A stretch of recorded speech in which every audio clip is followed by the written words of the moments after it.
Kerajaan Mongol tercatat sebagai salah satu kerajaan terkuat pada abad ke-13. Wilayah kekuasaan Mongol pada masa jayanya melebihi semua penguasa yang pernah tercatat dalam sejarah, melebihi Alexander Agung, Khilafah Islamiyah, dan penguasa lainnya.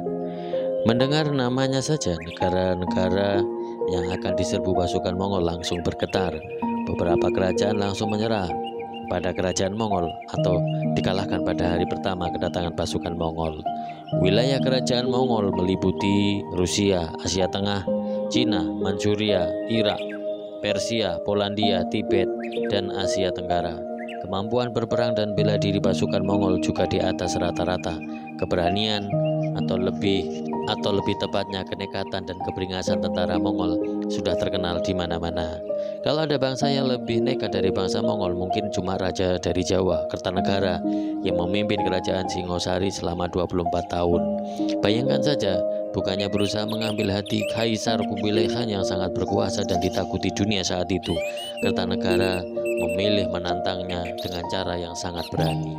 Ketika Mengki, utusan langsung Kaisar Kubilai Khan, datang ke tanah Jawa, atau lebih tepatnya ke jantung kota Malang yang menjadi kerajaan Singosari pada saat itu pada tahun 1289 untuk meminta kerajaan Singosari tunduk di bawah kekuasaan Kekaisaran Mongol.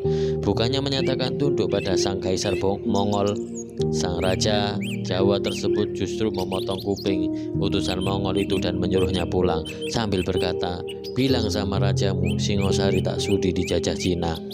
Kertanegara menyadari tindakan ini akan dibalas oleh pasukan Mongol, apalagi kaisar yang ditantang adalah Kaisar Kubilai Khan yang dikenal sebagai kaisar Mongol paling ekspansif dan kejam.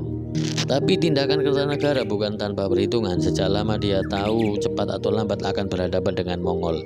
Karena itu sejak lama ia membangun kekuasaan meluas ke Sumatera hingga Kamboja dalam rangka menghambat laju tentara Mongol. Jauh sebelum datangnya utusan Mongol pada tahun 1275, ia mengirim pasukan untuk menaklukkan kerajaan Sriwijaya di Sumatera sekaligus menjalin persekutuan dengan kerajaan Campa.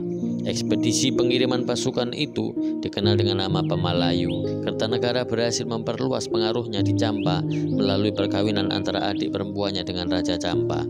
Kerajaan Singosari sempat menguasai Sumatera, Bakulapura, Sunda, Madura, Bali, dan Gurun. Sayangnya karena sibuk mengirim tentara ke luar negeri, justru pertahanan di dalam negeri melemah sehingga pada tahun 1292 Kertanegara tewas terbunuh oleh gerakan pemberontakan yang dipimpin oleh Bupati Gelang-Gelang Jayakatwang.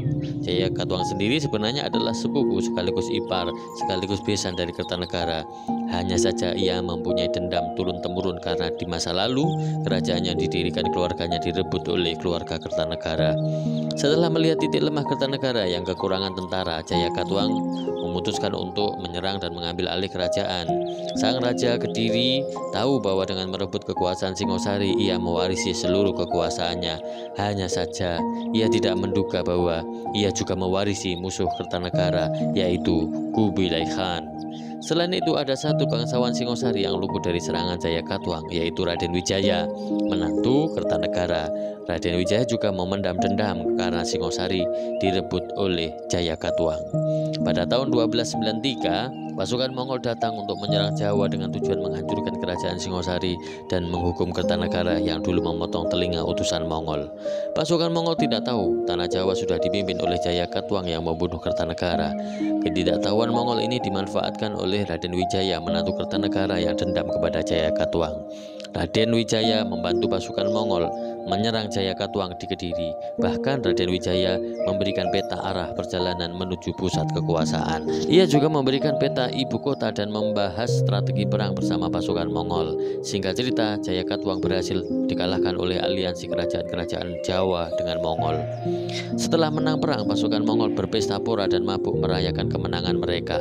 Mereka tidak tahu agenda lain di kepala Raden Wijaya.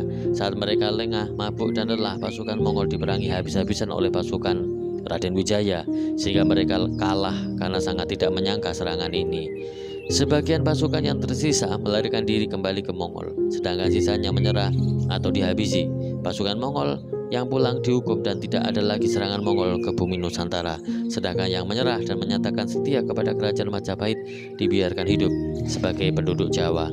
Raden Wijaya berhasil memenangkan perang dan mempecudangi pasukan Mongol. Lalu ia mendirikan kerajaan baru bernama Majapahit. Dengan strategi yang jitu, sekalipun penuh muslihat, orang Jawa berhasil mengalahkan pasukan yang disebut terhebat di dunia pada abad ke-13. Sampai saat ini masih ada keturunan Mongol di Jawa.